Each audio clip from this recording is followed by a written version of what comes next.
আলিফ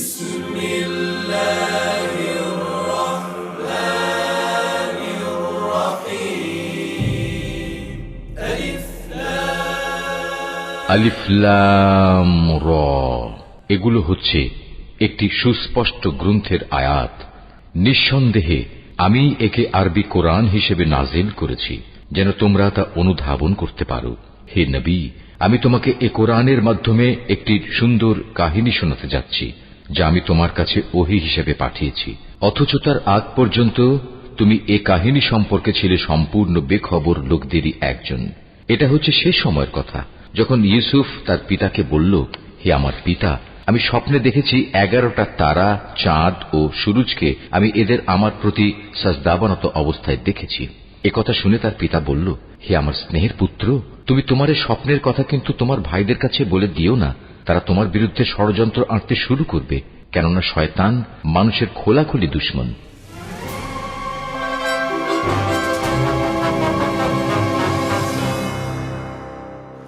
খ্রিস্টপূর্ব 1160 অব্দে ব্যাবেল নামক দেশের দক্ষিণে ফাদ্দান আরাম নামক এক শহর ছিল।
হে মহান ইস্তার, হে সকল প্রভুর মাতা, হে আমাদের দয়ালু প্রভু, আমাদের জন্মদানকারী মঙ্গলদাতা প্রভু, এই অবুঝ শিশুটিকে আরোগ্য দান করুন আর তার মা জননীকে আনন্দিত করুন।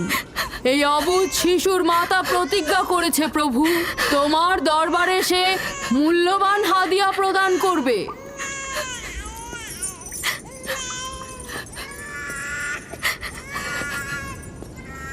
আমি মহান ইস্তারের কাছে প্রার্থনা করেছি যেন তিনি তোমার সন্তানকে জীবিত রাখেন।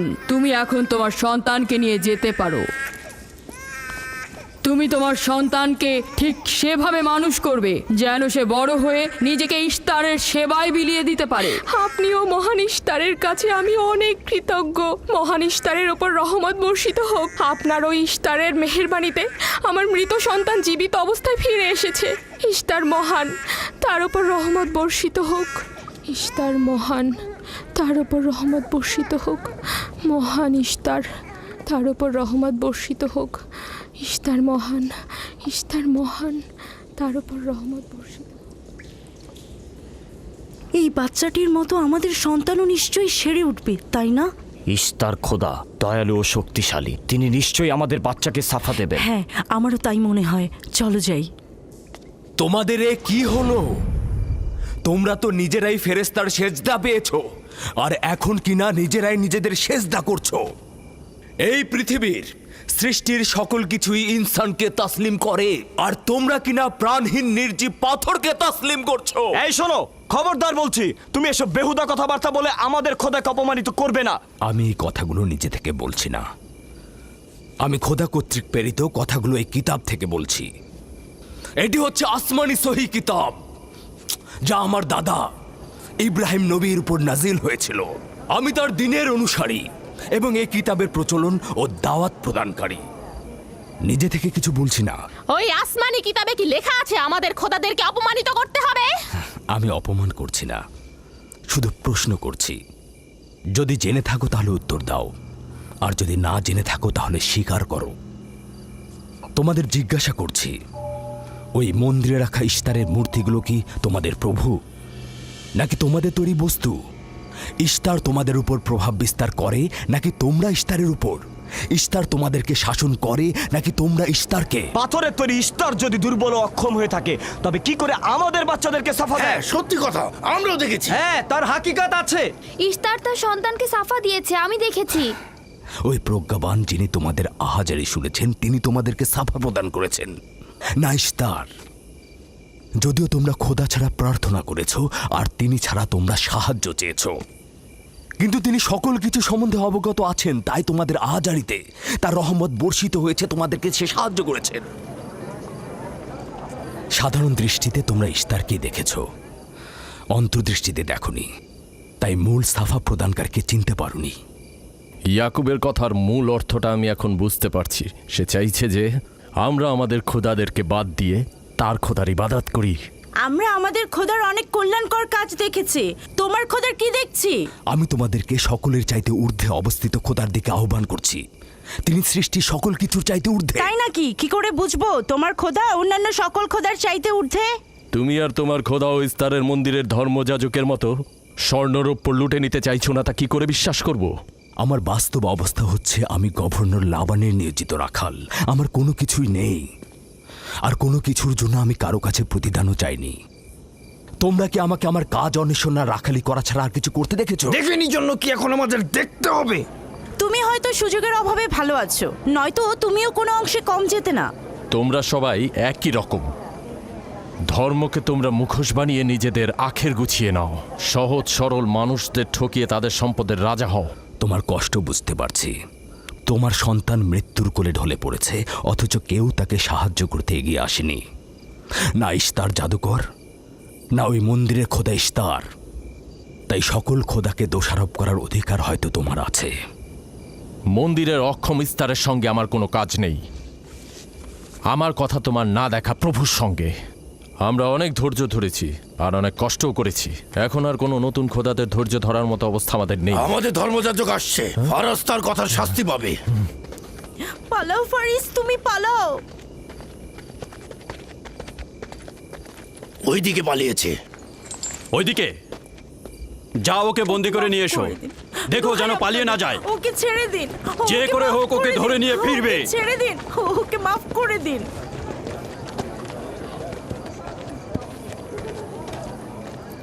যদি শুধুমাত্র গভর্নরের জামাতা না হতে, তাহলে আমি জানি তোমাকে কিভাবে শায়েস্তা করতে হয়।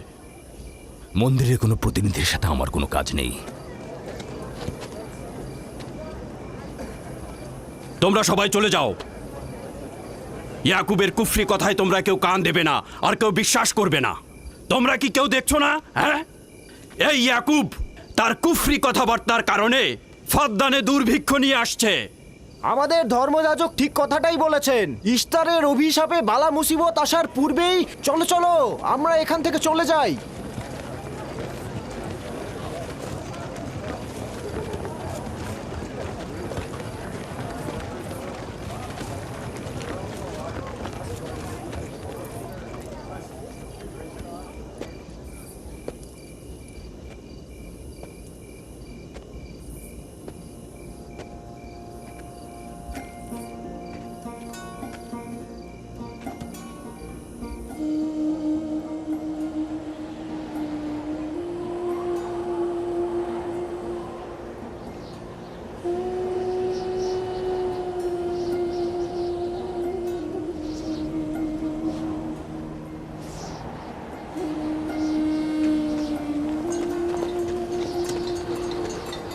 যদি খুব শীঘ্রই বৃষ্টিপাত না হয়, তাহলে ফাদ্দানবাসীর সকল ফসল নষ্ট হয়ে যাবে। আশা করছি মহান খোদা অতি দ্রুতই বৃষ্টিপাত প্রদান করবেন। ওখানে কি হচ্ছে বাবা? এটা ফাদ্দানবাসীর প্রাচীন রীতিনীতি। এখানে ইশতার নিয়ে কেউ কটু কথা বললে তাকে আগুনে নিক্ষেপ করে হত্যা করা হয়।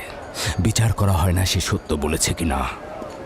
ছেড়ে দাও ছেড়ে দাও আমাকে বলছি করেছে ছেড়ে দাও আমাকে ছাড়ো বলছি হে মহান ছেড়ে দাও। ধর্মগুরু ওকে মাফ করে দাও আমাদের উপর রহম করো আমাকে ছাড়ো ছাড়ো আমার কি দোষ আমি তো কিছু করি নাই আমি কি বলেছি তোমাদের আমাকে আমাকে এভাবে বেঁধে নিয়ে যাচ্ছ আমাকে ছাড়ো শোনো, তুমি এখানে ভেড়ার পালগুলো দেখে রাখো, আমি একটু আসছি। ছাড়ো ছাড়ো ছাড়ো আমাকে এই, ছেড়ে দাও ছেড়ে দাও ছেড়ে দাও এই, তোমরা তোমরা নির্মমতা করছো তোমরা আমার উপর নির্মমতা করছো আমাদের রহম করো ছেড়ে দাও ছেড়ে দাও এই আমার কি দোষ আমার কি দোষ আমাকে ছাড়ো ছেড়ে দাও এই তোমরা আমার উপর অবিচার করছো ওই যে দেখো ইয়াকুব কি রাখাল করছো? গভর্নর লাবানের জামাতা এটা ঠিক করছো না আমাদের উপর দয়া করুন আমাদের উপর রহম করুন কাফের শাস্তি একটাই।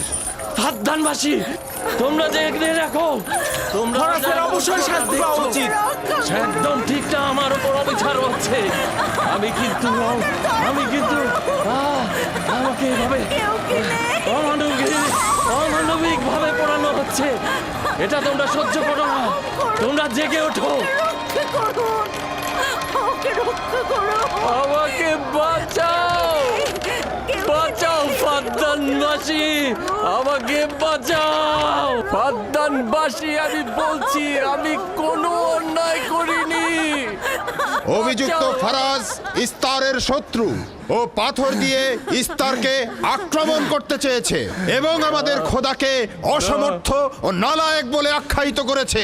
ফদ্দান শহরের প্রাচীন রীতিনীতি অনুযায়ী যে আমাদের খোদা ইস্তারকে অবমাননা করবে তাকে অবশ্যই আগুনে নিক্ষেপ করে হত্যা করা হবে।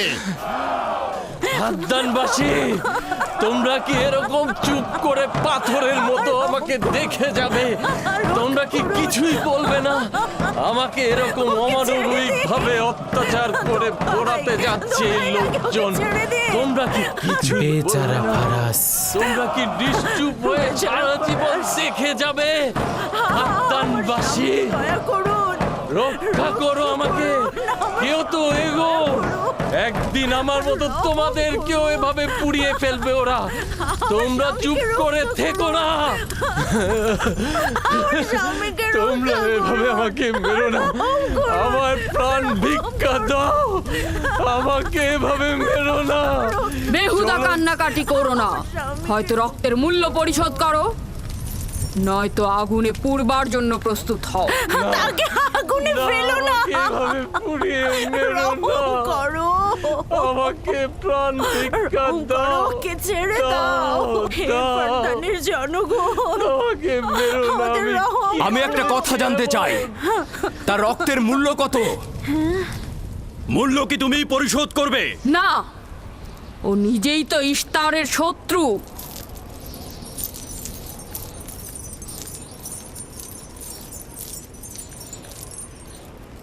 তুমি নিজেই তো ইস্তারের শত্রু প্রথমে তোমার নিজের রক্তের মূল্য পরিশোধ করো তাহলে আমাকে বন্দি করছো না কেন?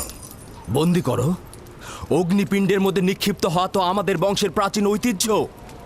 আমার দাদা ইব্রাহিম উনিও তো একবার নমরুদের আদেশে অগ্নিপিণ্ডের মধ্যে নিক্ষিপ্ত হয়েছিলেন।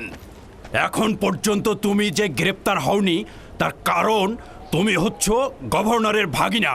তার অর্থ দাঁড়াচ্ছে এই যে আমার মামা গভর্নর লাবান ইস্তারের খোদাকে অবমাননা করতে পারে কোনো শাস্তি ছাড়াই। ওকে গ্রেপ্তার করো আর ওর দাদার মতো ওকেও আগুনে নিক্ষেপ করো।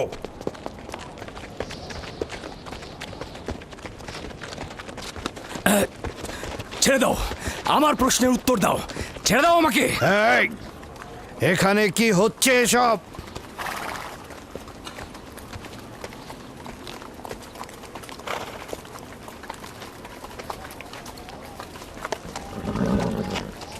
ওকে ছেড়ে দাও আর অভিযুক্তকারীকেও মুক্ত করো। ফারাসের অবশ্যই শাস্তি পাওয়া উচিত যখন ইয়াকুব জীবনের মূল্য পরিশোধ করতে চায় তখন তোমাদের কোনো অধিকার নেই ওকে শাস্তি দেবার।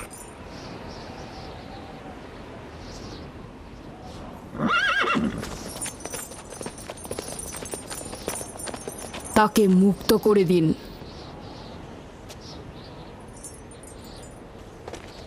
ইয়াকুব, তুমি অবশ্যই ফারাসের জীবনের মূল্য স্বরূপ 500 দিনার পরিশোধ করবে। হ্যাঁ, কোনো সমস্যা নেই, আমি এই অর্থ পরিশোধ করব।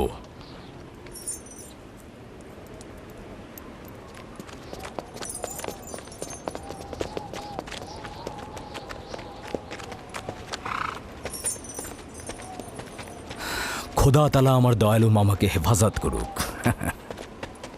ইয়াকুব, আমি তোমাকে কতক্ষণ এরকম বিপদ থেকে বাঁচাতে চোখে চোখে রাখবো?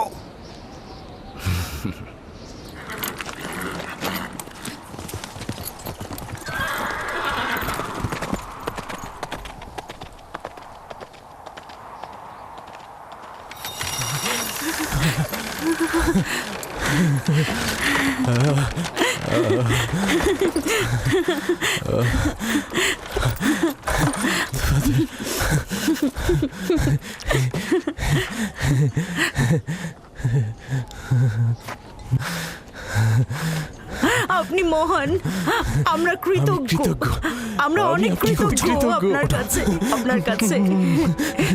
আমার জীবনের মূল্য স্বরূপ যে অর্থ আপনি প্রদান করবেন তার বিনিময়ে সারা জীবন আমি আপনার কৃতদাস হয়ে থাকব। আপনি মহান, আপনি মহান। আপনি ফারাজকে মৃত্যুর হাত থেকে বাঁচিয়েছেন, আপনি আমাদের নতুন জীবন দিয়েছেন। হয়েছে হয়েছে, এবার এসো এসো।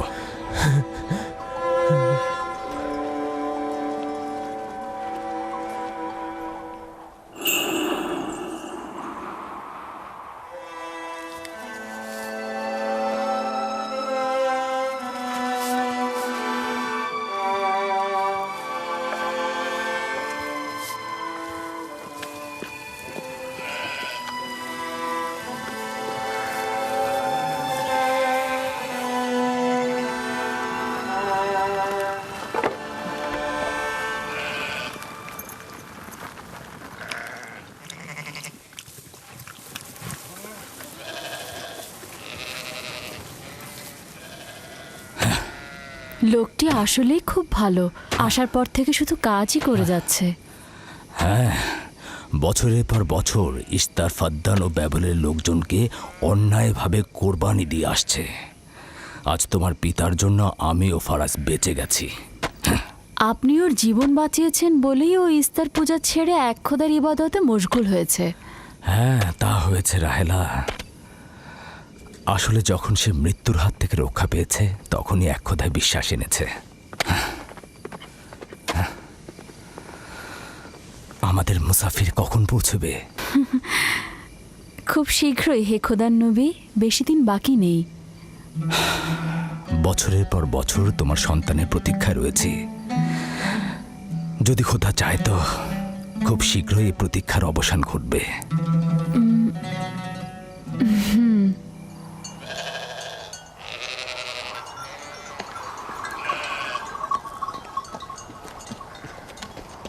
ইস্তেকদার, তোমার ও তোমার পরিবারকে সালাম। তোমার উপরও দরুদ বর্ষিত হোক ইয়াকুব রাখাল। হ্যাঁ, কৃতজ্ঞতা জ্ঞাপন করছি। মন্দিরে ইস্তারের জন্য খোরমা হাদিয়ে নিয়ে যাচ্ছ? প্রভুদেরকে তো অবশ্যই খুশি করতে হবে, তা না হলে তো এবছর বৃষ্টিপাত হবে না, তাই না? আমার কিন্তু মনে হয় মন্দিরের ইস্তারে চাইতে তোমাদের বেশি দরকার ওই খোরমা। তোমার কাজ হচ্ছে আমাদের খোদাকে অপমানিত করে আমাদেরকে রাগান্বিত করা, তাই তো? তোমরা কি নিশ্চিত যে ইস্তারের মন্দিরের ওই পাথরের মূর্তিগুলো সত্যিকার অর্থে বৃষ্টি বর্ষিত করতে পারবে? তোমার এসব কুফুরি কথাবার্তার কারণেই আমাদের মন্দিরের খোদা নাখোশ হয়েছে, আর এই কারণেই ফাদ্দানের আকাশে আজ মেঘ নেই। এই ইয়াকুব, ইস্তারের অবমাননা থেকে তুমি নিজেকে রক্ষা করো। চলে এসো, চলে এসো।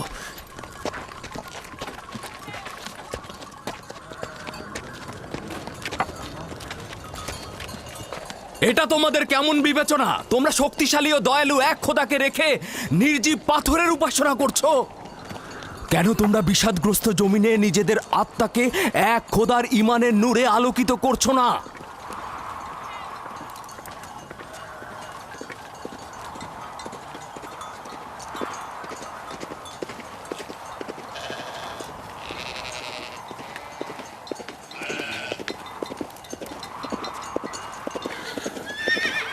হে মহান ইস্তার ইলাহি, তোমার ফলপ্রসূ এই মন্দিরখানা তোমার শত্রুদের রক্ত দ্বারা পবিত্র করব।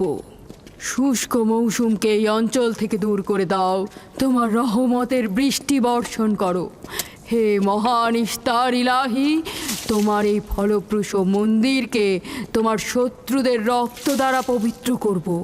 হে মহান ইস্তার ইলাহি, এই অঞ্চলের শুষ্ক মৌসুমকে তুমি দূর করে আলী দাও। জনাব। তোমার রহমতের বৃষ্টি বর্ষণ করো। হে ইয়াকুব আবারও মহান মন্দিরের ইস্তার বিপক্ষে ইলাহি, দাঁড়িয়েছে। আমাদের খোদাকে তোমার অবজ্ঞা করেছে। রহমতের বৃষ্টি বর্ষণ করো। হে ইশতেকদারের সাথে মন্দিরে ঢোকার সময় কথা বলেছে। তোমার আমিও দূর রহমতের থেকে বৃষ্টি দেখেছি। বর্ষণ করো। হে মহান ইস্তার ইলাহি, তোমার ইয়াকুব হাত গুটিয়ে বসে থাকবে না। ধ্বংস করো, তোমার দুশমনদের ধ্বংস করো, আর ফারদানের জনগণের উপর রহমতের বৃষ্টি বর্ষণ করো।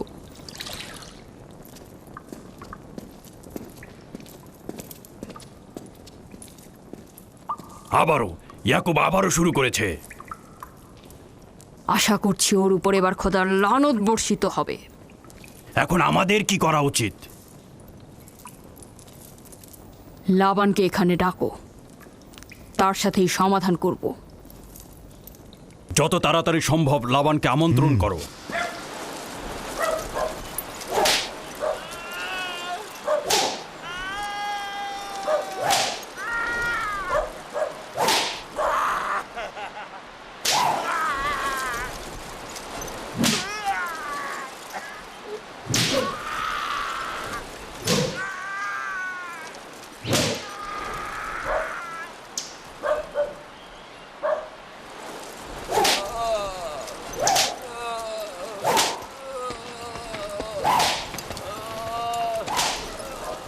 জনাবে আলী, ইস্তার মন্দিরের মহান ধর্মগুরু আপনাকে সাক্ষাতের জন্য আমন্ত্রণ জানিয়েছেন।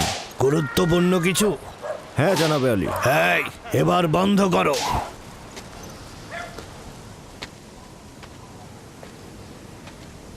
তুমি যদি আবারও চুরি করেছো, তাহলে তোর আর আঘাতে আর জীবিত ফিরবে না। আমি কথা দিচ্ছি এমন ভুল আর কখনো হবে না। ছেড়ে দাও একে।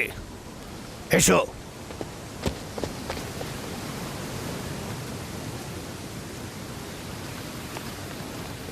প্রকৃতপক্ষে বিষয়টা আসলে আপনার জামাতা ইয়াকুবকে নিয়ে। ইয়াকুবের আমলনামা তার নিজের সঙ্গে সম্পৃক্ত। আমি উত্তরদাতা নই। না ঠিক আছে, কিন্তু ইয়াকুব তো ইস্তারকে অবজ্ঞা করে। এটা ধর্মগুরুদের কর্তব্য তার প্রশ্নের উত্তর দেওয়া। আর যদি উত্তর দিতে সক্ষম না হও, তাহলে কেন আমার শরণাপন্ন হও?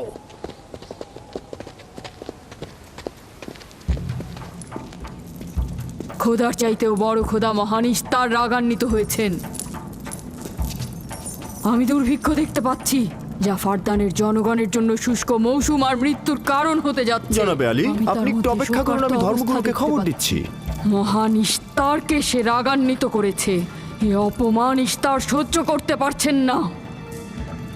কেউ একজন ইস্তারকে খেপিয়ে তুলেছে। যে মহান খোদাকে অপমান করেছে, সে দ্রুতই শাস্তি পাবে।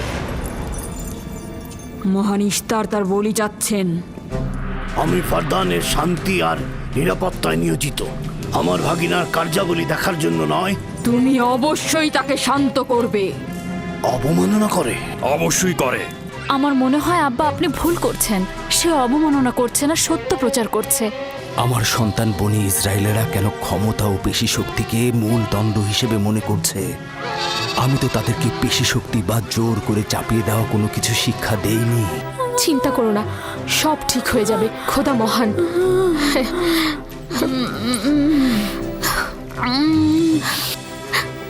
আগুন প্রথমে কাফেরের পোশাকের নিম্নাংশ গ্রাস করবে।